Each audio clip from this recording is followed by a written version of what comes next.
Um, but I'm going to share my screen with you all. And in so doing, hopefully you can see the PowerPoint that I have on my desktop. And why it's not coming up, I don't know. Okay. Can everybody see the PowerPoint? Even if we're not seeing your face? Yes, Okay. looks good. That would be helpful as we go through this. Lawrence asked me to do about 45 minutes to an hour at the most.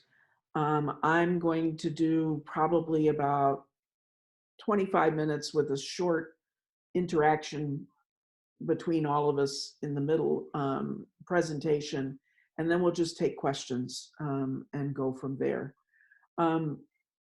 One thing you need to be aware of when I am sharing the screen like this, I can no longer see everyone in terms of if you're trying to get my attention. So there's two ways to do that. One is to unmute yourself and speak, and then I'll hear you and can respond. The other way is, whoops, at the bottom of your page, which I can't seem to access at the moment, is a chat function. And you can always type a question into chat, and hopefully it will pop up on my, it's up at the top here. So, great. Thank you. Somebody was testing it. Anyway, the chat function will alert me that somebody wants to speak.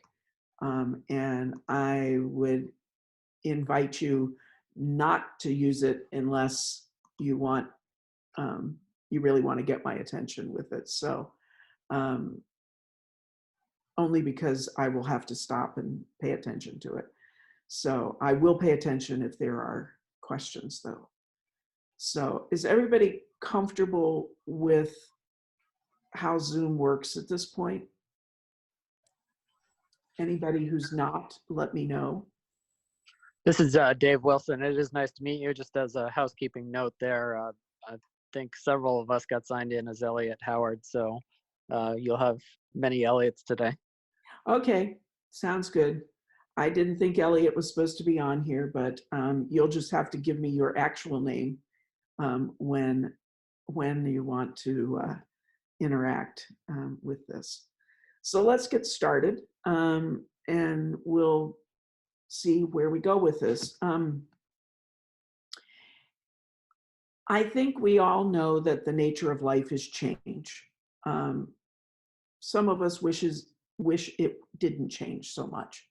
And we would prefer that life not throw us as many curveballs as it does. And right now, heaven only knows, we're all in a period of change that we didn't anticipate, and that is making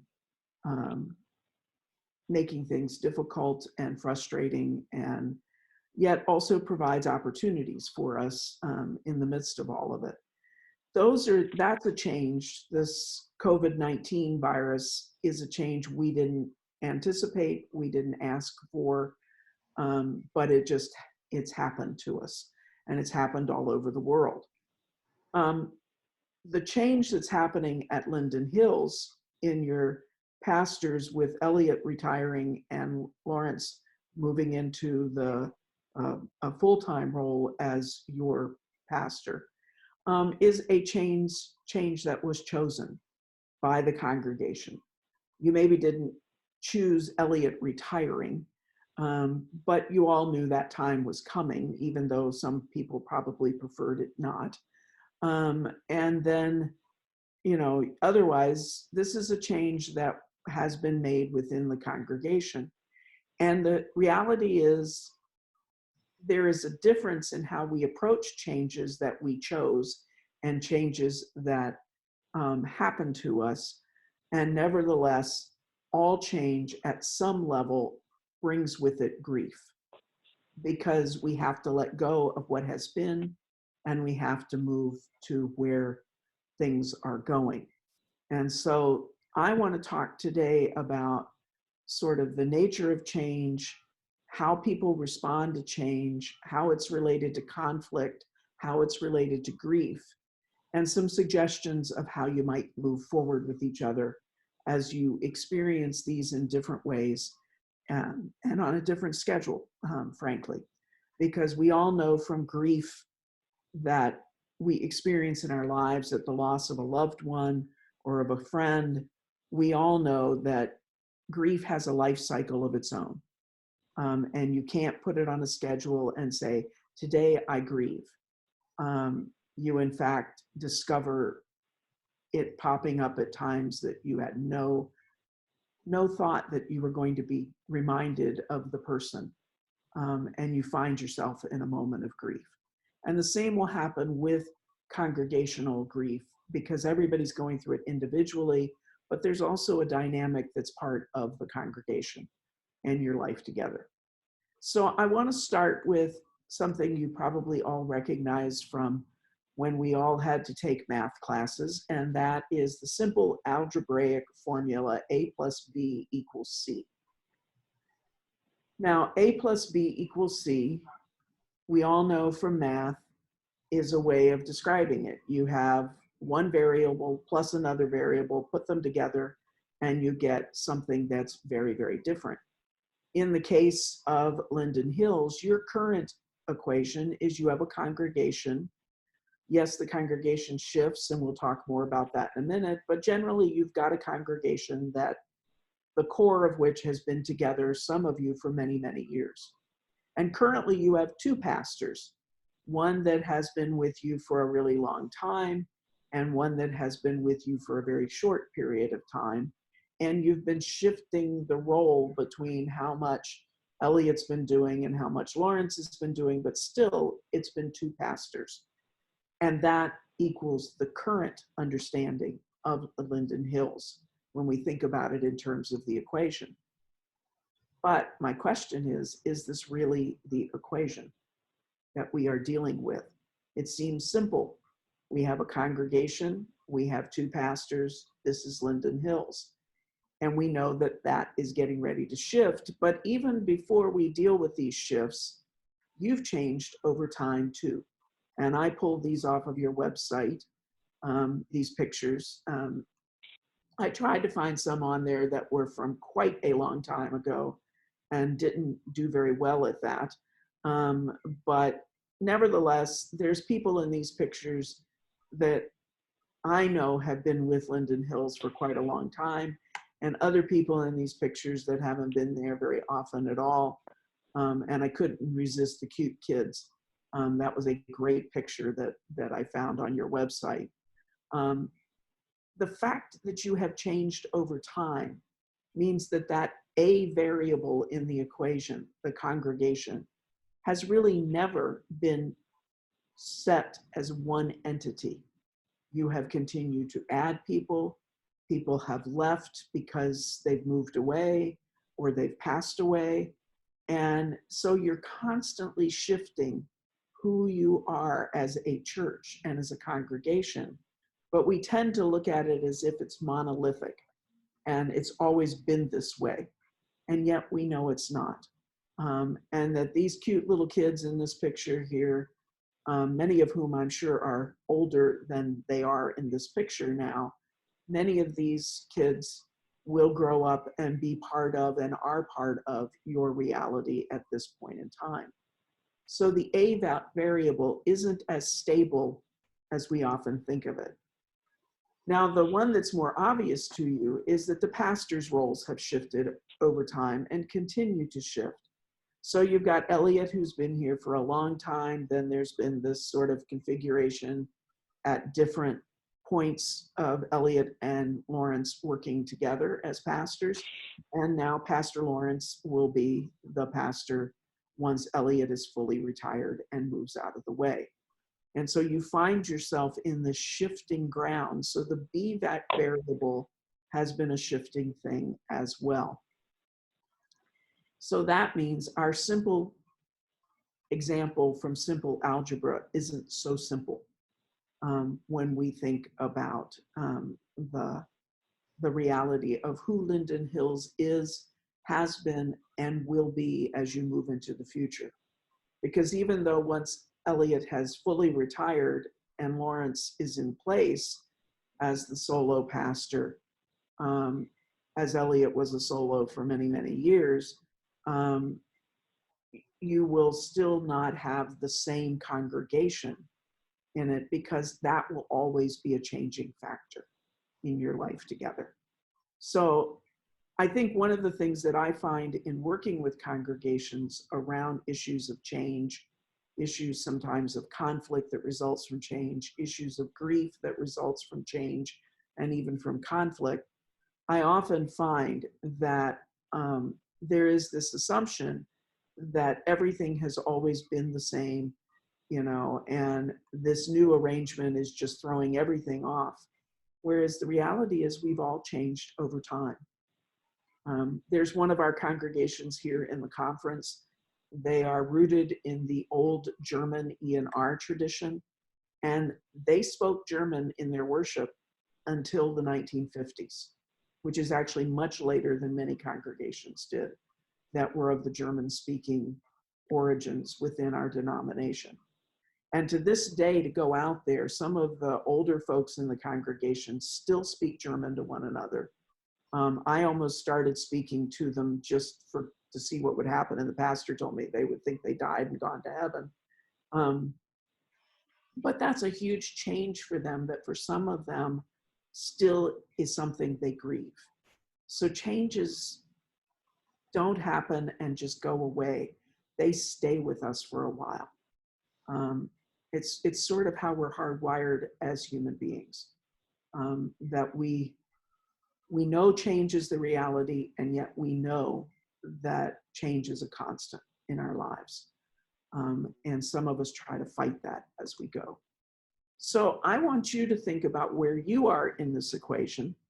Can you think of one word to describe how you feel about all this change that is happening at Linden Hills? Just one word. In just a minute, I'm going to ask you to share quickly, and we're going to do this quickly because you're only sharing one word. Okay? And if you would introduce yourself, if you are seeming to be Elliot Howard or Lawrence Richardson on this call, that would be great. So anybody want to unmute and tell us what the words are that you are thinking, the word that you are thinking of? How do you feel about this change? And any answer is okay, as long as you're polite and kind. This is Catherine Katz. Hi, Catherine. I feel nervous. Nervous. Okay. This is Faye Sleeper, and I was going to use the same word, nervous. Okay. I see somebody who's on audio call lighting up, but I don't hear anything.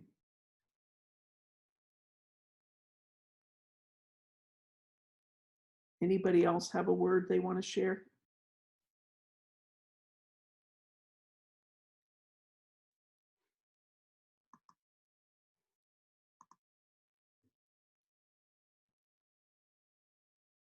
Anybody? Okay, that's fine. Don't have to. I just wanted to give you the opportunity to do so. I'm going to move on unless there are questions or comments at this point.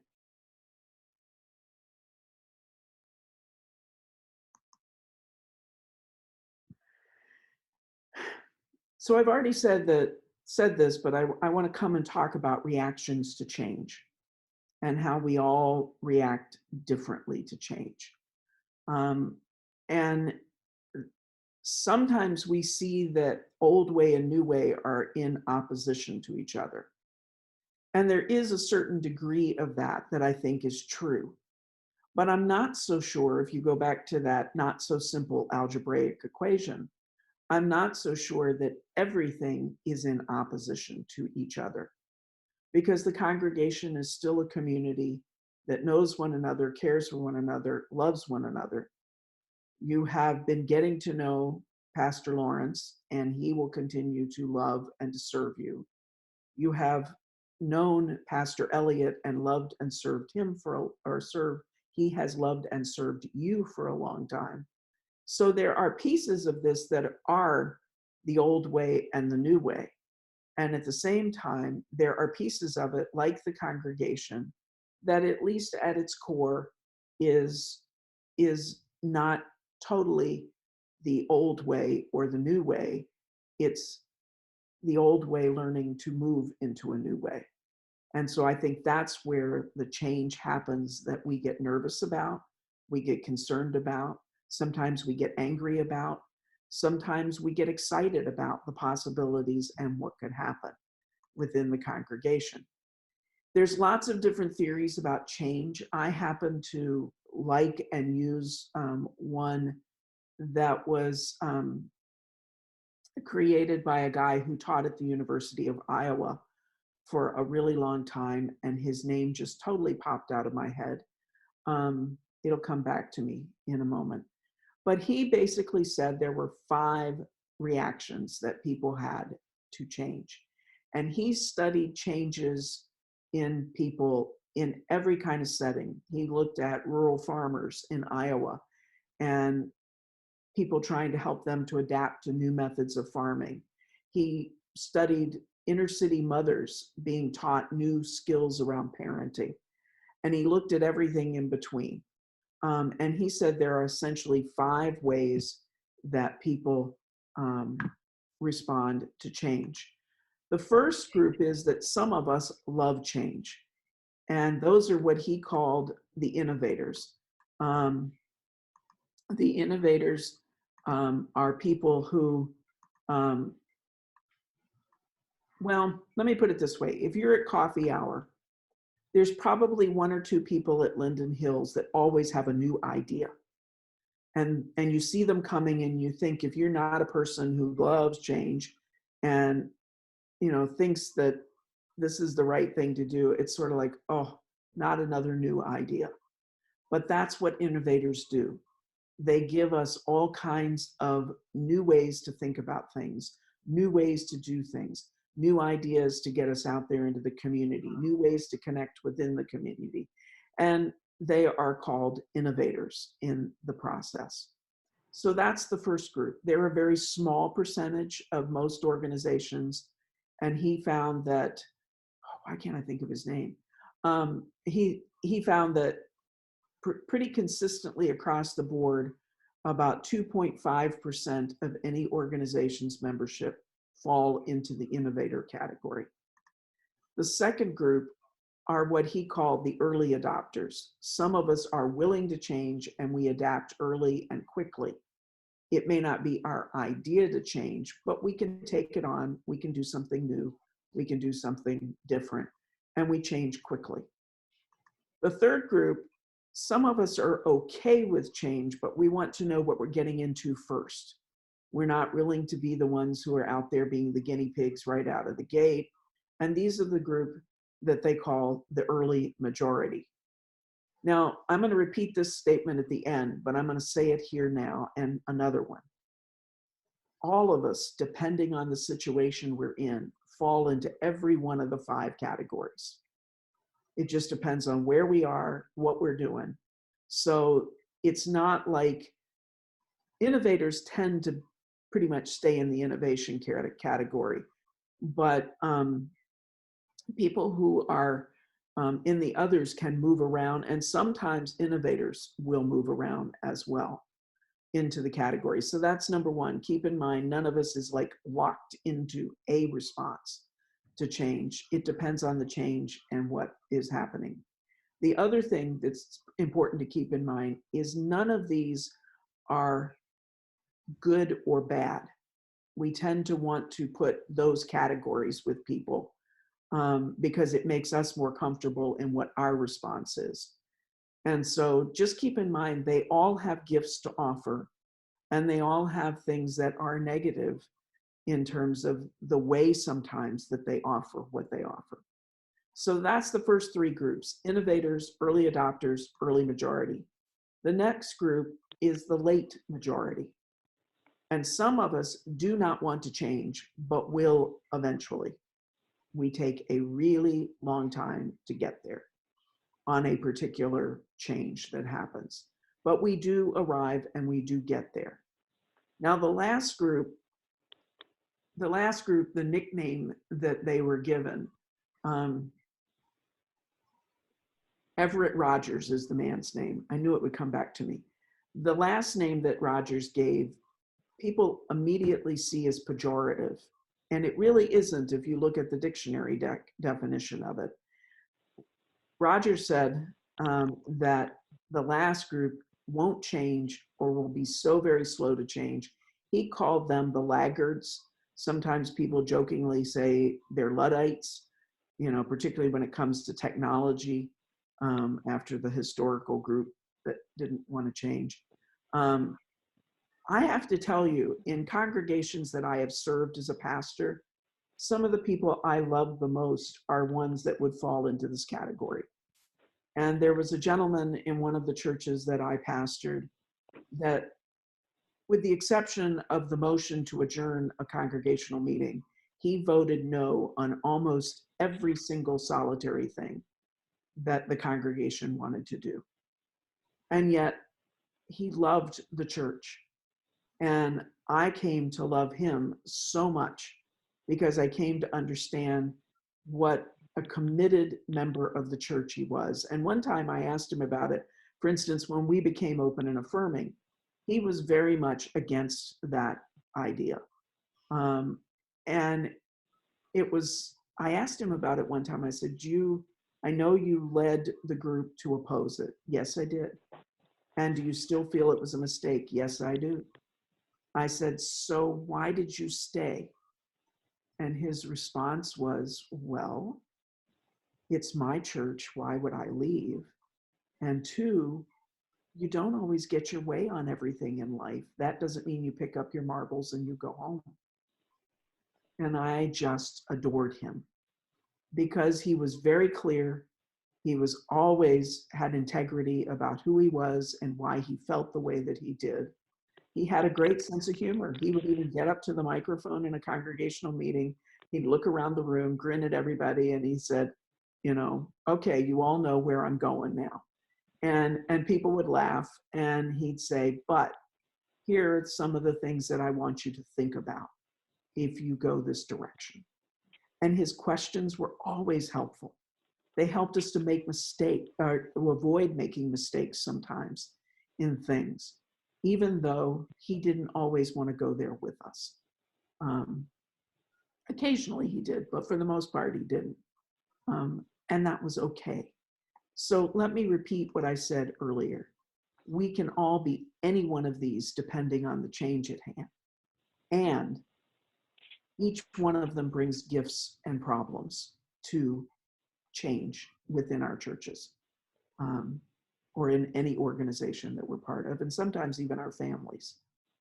So questions about any of that before I move on? I have a question. This is Faye. Yes, Faye, thank you. Does age impact your tendencies to prefer one most of the time? Do you understand what I'm saying? Yeah, I understand what you're saying. And I think it's possible. Okay. I think the older we get and the less control sometimes that we have over things in our lives, our bodies don't work the way that we wanted them to, or they used to. Employment stuff changes for us as we get older and our lives become different than what we're used to. We reach a point that we get tired of losing people that we know and we love. I think all of these things play into it. So it's not a simplistic sort of thing.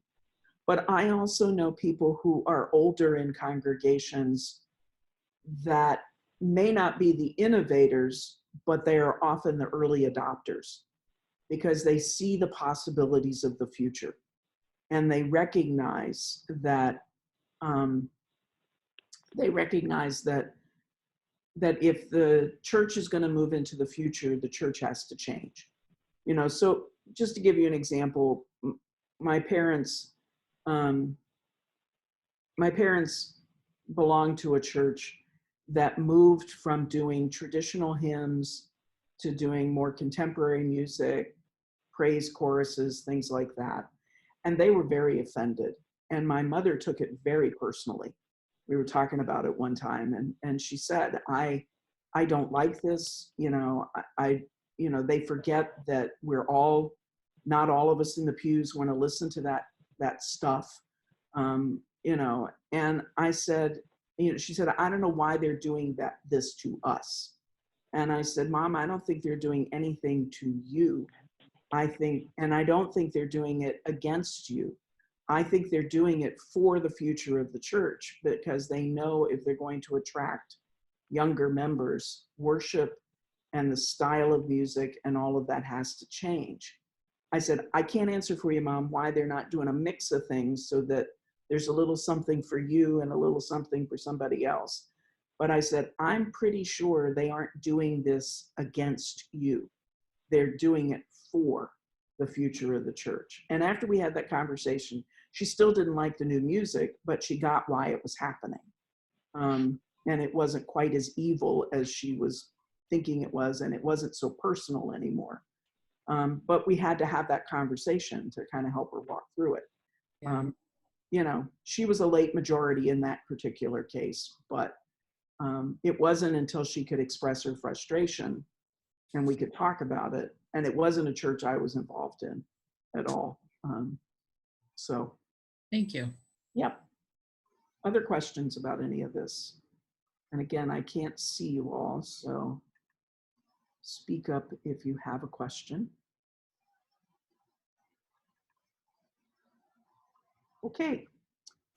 Well, let's move to something else. I'm seeing something, somebody else is coming in. Okay, welcome. We'll just let people catch up as they catch up. So change, I said there's all these different responses to it. Because people respond differently, and because particularly church is very emotional for many of us, change can produce conflict and often does. It happens in families.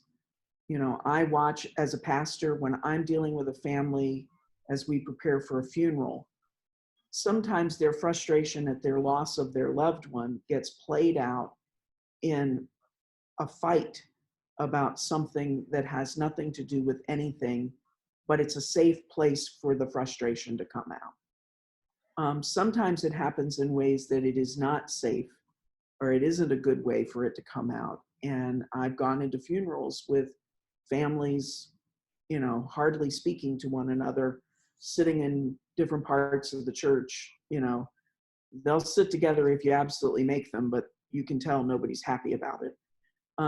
So change can produce conflict. It doesn't have to, but it can. And that's because of our different perceptions, our different reactions to how, you know, we think about the change, our different understandings of what's happened. Sometimes people don't have good, full information. I've been reading the information that comes out in your newsletter for quite some time now. And I think as an outsider, I've been able to understand very clearly what's been happening at Linden Hills.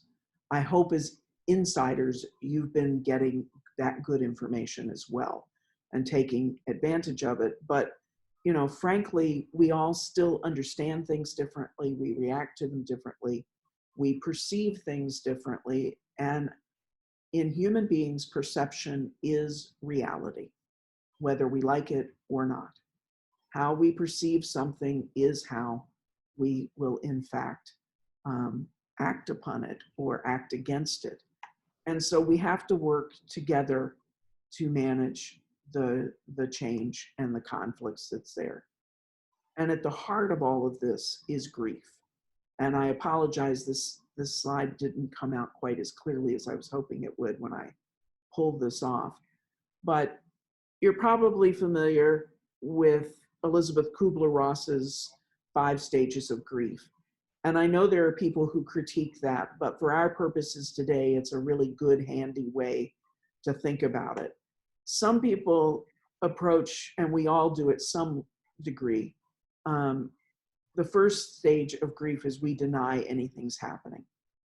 You know, Pastor Elliot is really not going to retire at the last minute. He's going to go, ha ha, I'm staying here. That's a denial mechanism in many of us. Then we get angry about stuff. That's the next stage of grief. Then we start bargaining. We start trying to figure out a way to make this work so that we get back to that A plus B equals C kind of arrangement. So it looks like and feels like everything we've always known and believed in. Sometimes we then move into depression when bargaining doesn't work.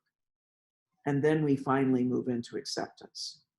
Now, the thing about grief, as you probably well know, is there is no set timetable that people go through each of these stages. And in addition to that, people can go backwards in the process at times. They can try to bargain with what's happening in the change, and when they can't effectively change what they want to change, they can get angry about it again, you know, or they can go into depression, you know, and then figure out, oh, well, maybe if I approached it this way, I could bargain my way into getting it back to what I want it to be. And so they'll move back and forth in the various stages. And that's part of what makes it so difficult. It's also part of just who we are hardwired to be as human beings. And so intentionally paying attention to the stages of grief in one another and leadership of the congregation, paying attention to where people are, will be absolutely necessary.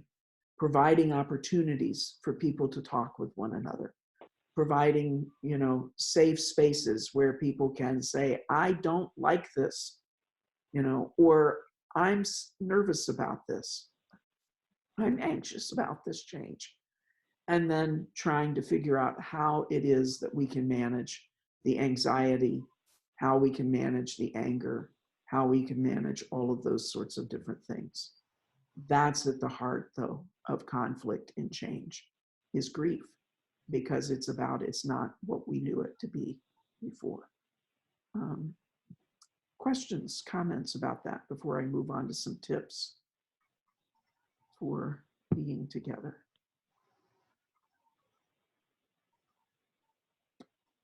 Okay.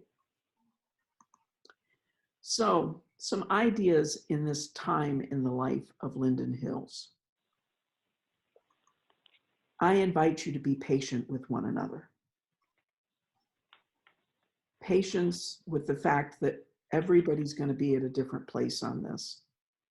You know, patience if you're one of the nervous or anxious people, with people who are very excited about what the future is going to bring. You know, patience if you're excited about the future with people who don't want this change to happen at all. Finding ways to be patient with one another. This is a time that truly calls us into living with and for one another. And I'm going to ask everybody to mute themselves if you are not muted. I can mute everybody, but I don't want to do that. If you would just make sure that you mute, and there should be at the bottom of your screen or at the top right of your screen, a little microphone you can click.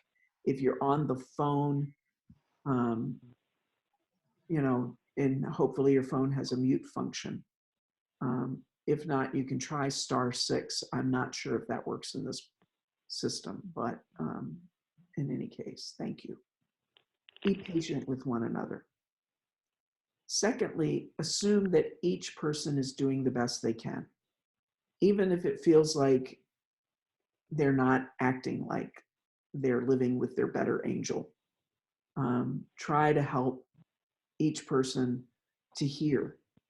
My friend I was talking about earlier that was so opposed to our church going through open and affirming. I asked him, not only did I ask him why he stayed, but I asked him what people did that made him want to stay. And he said, nobody ever made fun of us because we didn't agree. Nobody ever refused to listen to our concerns and our questions and our disappointment that we were going this direction. He said, people treated us with respect, and we were fully made to be understood that we were part of the congregation, even though we didn't like the change that was happening. And that was a powerful thing to hear him say, that he stayed, his family stayed, not because they agreed, not just because it was their church, but because people loved and respected them, and they knew it at their core, even when they were talking with people who disagreed with them. Assume that each person is doing the best that they can in explaining, in communicating. We live in a world that wants to divide us into camps. That is our MO these days. And that is not helpful to any of us, because we don't listen. We don't hear carefully what each other are saying. We don't have compassion for pain people are feeling. We just, you don't agree with me? Too bad. You're wrong. You're evil. You're whatever. That's happening in our society all the time. And we've got to find a way to get past that. Congregations are one of the best places that we can learn how to do that. Be honest with yourself and your own feelings in this process, so that you know if you're responding, with anger, or you're withdrawing in depression from the congregation. Be honest and understand what your own feelings are, so that you can make choices about either talking with somebody that you feel comfortable talking to about the problem, or that you can choose to act differently. Yes, I don't agree with this. Yes, I'm anxious about this. Yes, I'm excited about this. And I need to be very, very aware of how I come across to other people in the process. That will help tremendously in terms of going forward. And also being honest with each other in terms of recognizing that somebody may be responding angrily, but that doesn't mean that they're just being angry for the sake of being contrary. So finding kind ways to raise questions or concerns with the appropriate people. Finding kind ways to open the door for people to say what they're really thinking. That will be very important in this time frame. Look for the exciting and good things that are happening. Right now it's kind of hard for all of us because we're all doing church in a way none of us is used to doing or wants to do.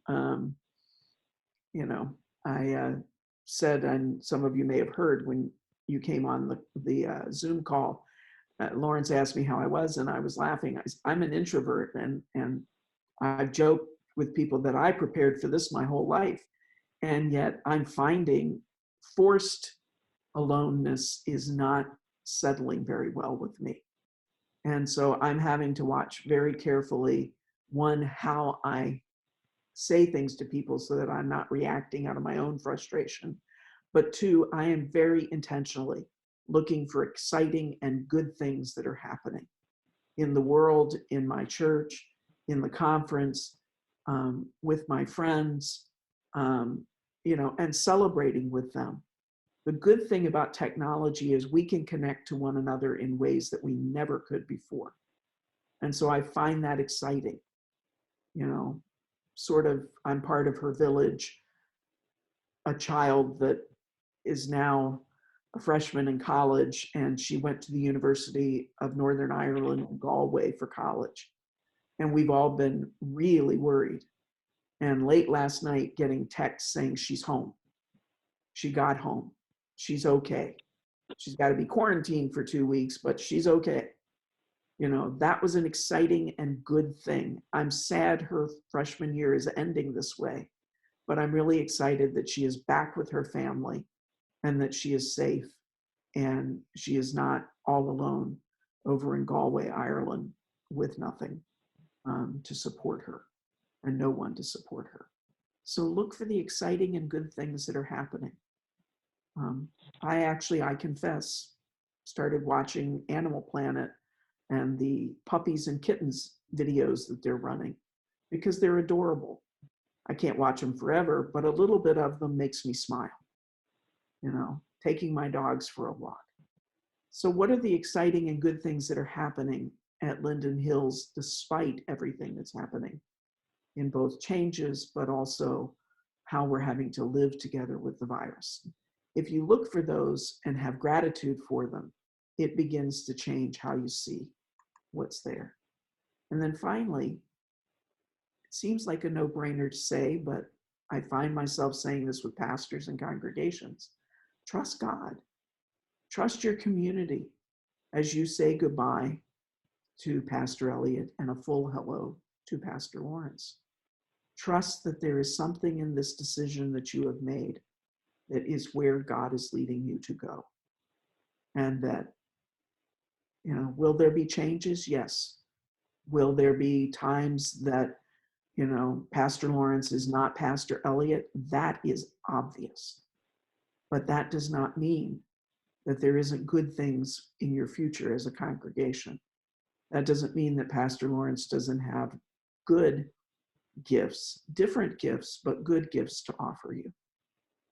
And that doesn't mean that God isn't going to continue to lead you into the future, because I fully believe God will.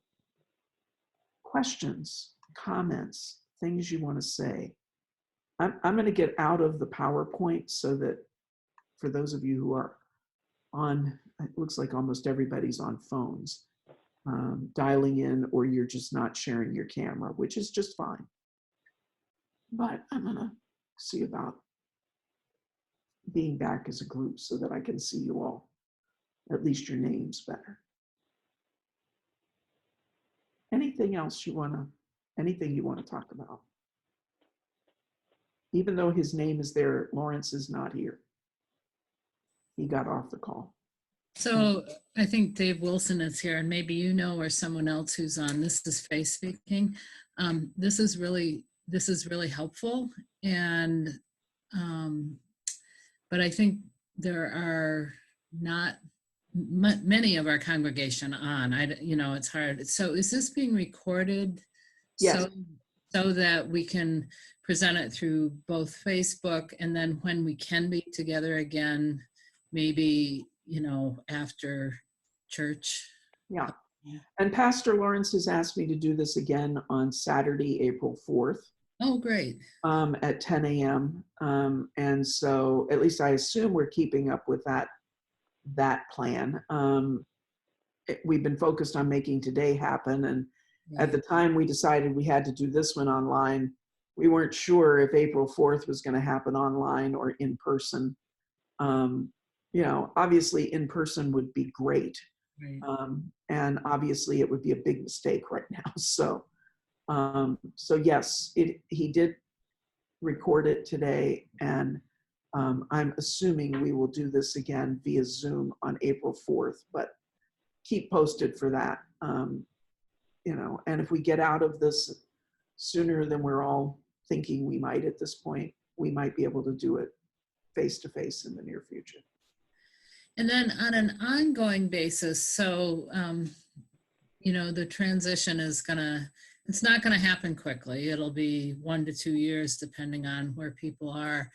What are the resources that would be available to the church or groups from outside the church? I think we can resource ourselves fairly well, but I think we're going to it might be safer for people to have an outside way. Yeah. Well, certainly the conference is still available as a resource. Linden Hills is one of the congregations that is in my list of congregations.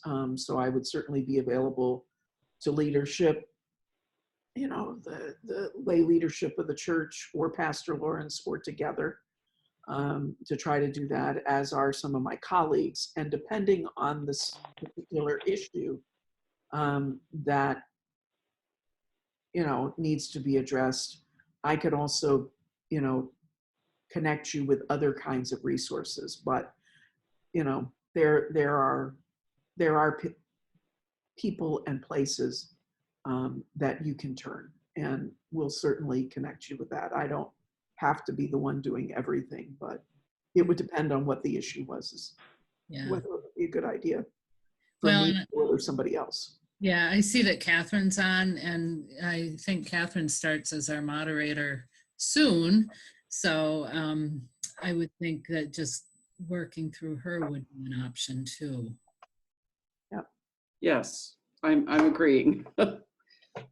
Right. Well, keep in mind, in our polity, we're not going to come. I might come to Linden Hills. Assuming we can have a service of farewell for Pastor Elliott, I will be there for that. But we generally do not just show up in congregations Right. unasked. So I just want to say there is an open invitation that if you need something, let me know, and I will do my best to connect you either with me or somebody else to be helpful. But we're not going to be coming in and saying, are you okay? Are you okay? Are you okay? I mean, that's just not our style or our polity. I may come to worship at some point down the road and just bring greetings. I know our conference minister, Sherry Presteman, was at the church a couple of months ago before all of this started. So, you know, we do try to get around and just bring greetings and be present. But in terms of resourcing, let us know, and we will do our best to connect you with the best resources. Great. Anyone else? Hi, this is Lorna Wilson. I don't have my video going. I just want to thank you. I think this is a really good presentation. I share what Faye had to say. It's too bad we couldn't be meeting in person and have more of a natural conversation over it. But really appreciate getting to hear this morning and thinking about it.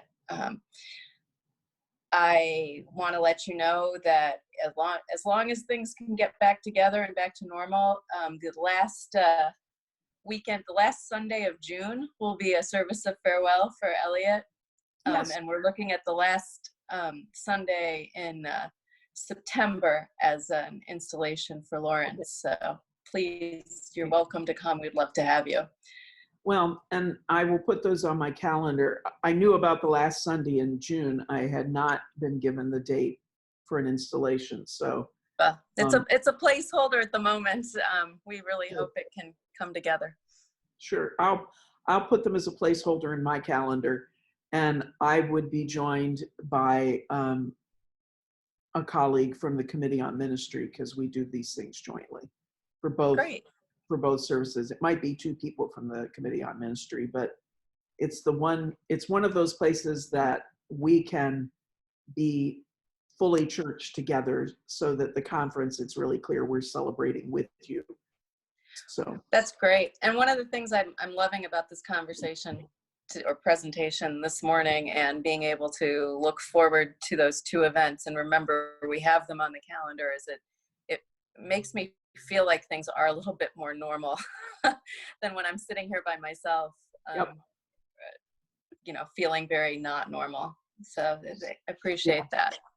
Anything we can do to feel normal these days is great. I'm actually going to venture to the grocery store later today, and it won't be a normal experience at the grocery store, but I'm really kind of looking forward to being out. Yeah, right, exactly. Well, I'm going to remute myself, but I just wanted to say thank you. And thanks. Yeah. Anyone else? Comments, questions? All right, then I'm going to end the meeting. Again, it was recorded, and I'm assuming we're on with the April 4th time frame. So it'll be the same presentation, but you're certainly welcome to join it again. And thank you all for being with me this morning. Blessings to you all. Stay safe and well.